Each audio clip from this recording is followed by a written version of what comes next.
Number 2. Use the right lens.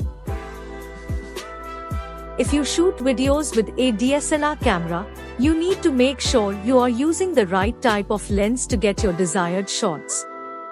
Use a prime lens if you want your footage to look as good as it possibly can. Prime lenses are often quicker, capture more light, and work better in low-light shooting circumstances.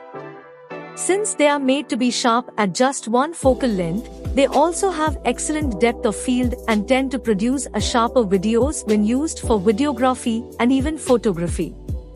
You can also use a zoom lens, which offers a different focal length for the videographer to select from.